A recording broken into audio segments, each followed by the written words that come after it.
Let's talk about political developments and what's happening in the Rajya Sabha. 57 Rajya Sabha seats up for grabs already. Controversy hitting the roof.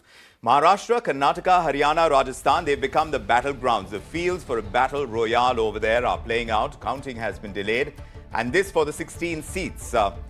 The day was characterized by cross-voting. That has happened. It was expected, but it has happened in a big way on 41 of the 57 seats, of course.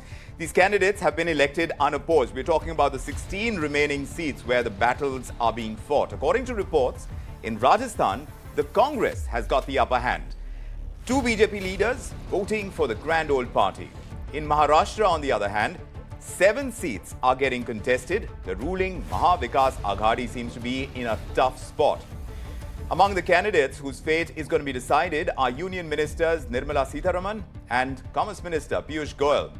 The Congress's Randeep Surjewala, Jairam Ramesh and Mukul Wasnik, and the Shiv Sena's Sanjay Raut. They're all in contention for Rajya Sabha seats. Let's understand why this context or this entire Rajya Sabha battle is so important. Let's connect with Neerja Chowdhury, political commentator and columnist. Great to have you with us. Heated polls, the new normal. Neerja, of course, we were expecting this battle to be fought very closely. What's your expectation now that we've seen the amount of cross-voting that is taking place? Does the BJP still hold a stronger hand in this battle for Rajya Sabha seats, which of course is something that they would be rooting for in a big way so that those bills get passed? Or do you see some amount of unity taking place within the opposition? I think a bit of everything of what you said.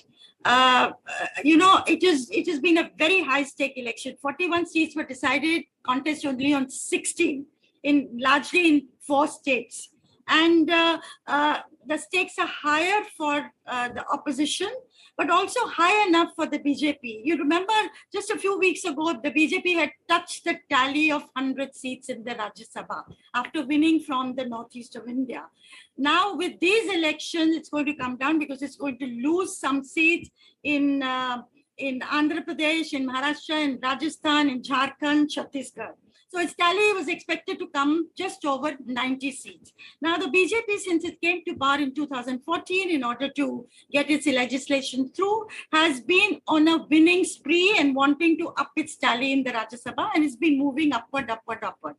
Now, this time it wanted to push the Congress and the opposition back, and it supported independent candidates in Rajasthan, media baron Subhash Chandra, also another media baron in Haryana, also supported by the BJP and other parties.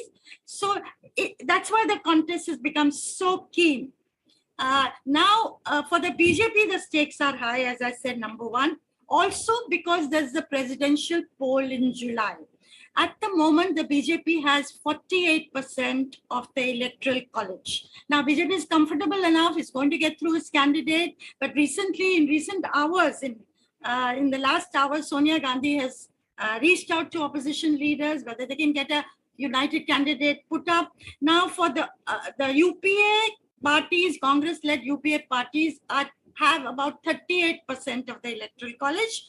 Others have 14%, which is made up of Mamata Banerjee and the left parties and the Biju Janata Dal and the YSR Congress. Now, Mr. Modi has reached out to Biju Janata Dal and the YSR Congress, and Jagan Reddy and Naveen Patnaik have met Narendra Modi recently. So even if one of those two parties aligns with the BJP, they are home and dry. And for the opposition to get the entire 52% together, it's a tall order. So I think it's a tough ask. As far as the opposition is concerned, Neerja, you're saying that this is going to be a tall order for them to get their might to take on the challenge that BJP poses. But clearly, BJP is not in the clear right now. You mentioned the presidential elections. What else is at stake to get the kind of numbers that BJP would hope to get in the Rajya Sabha? So as far as the BJP is concerned, and we know that every vote counts for them. Every seat of the Rajya Sabha assembly counts for them. So they would like to be in a comfortable position. Then they're not in trouble. So presidential election is yet another thing. Now, opposition, after a very long time, the Congress is showing spunk.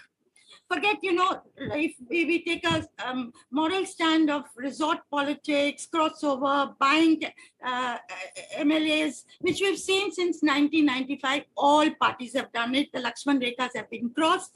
If you put that aside for a moment, I'm not defending it at all. I think it's a new law as far as democratic functioning and elections are concerned. But if you put that aside and see that every party does it, then the Congress and the opposition are showing a new spunk. And if it's true that the word is coming, as you yourself said, that Congress is leading in, may win all the 3 seats, then that shows unity in their ranks will pay dividends. If Gehlot and Sachin Pilot have got together and fought a very, very hard-won battle, shifting their MLAs and using Sam Dam Dandabhed, then that is a very clear message to Yes, the Neerja, but what are the implications if there is that kind of unity that might emerge if it goes the way of the Congress and its allied parties? What are the implications for 2024, you think? Look, that is, a far cry to say, but it will certainly boost the morale of an otherwise down and out opposition. That we can do it. If we put our minds to it, if we get close ranks, then we can do it. So I think that would be the message. And Rajasthan elections, of course, are due next year. So are Chhattisgarh elections and Madhya Pradesh elections. So that signal will go. As far as opposition unity is concerned, that is a little more difficult. And I think the opposition will only open its cards. Really, the situation will clarify more at the end of 2023 and early 2024.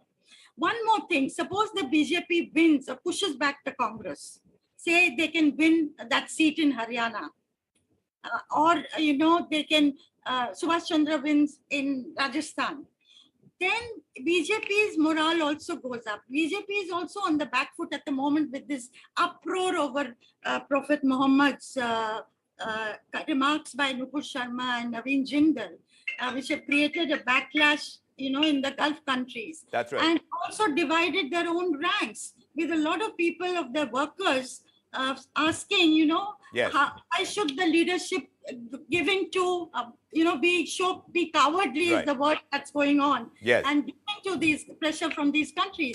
So This is an ongoing debate. The BJP has a tough battle on its hands when it comes to the Rajya Sabha seats. And like you mentioned, they find themselves on the back foot with the entire Prophet Muhammad issue. And this is something that we are wrapping up this edition of India Tonight. I want to thank you, Neerja, for joining us and sharing this perspective with us on the Rajya Sabha polls, the outcome of which is going to be very closely watched.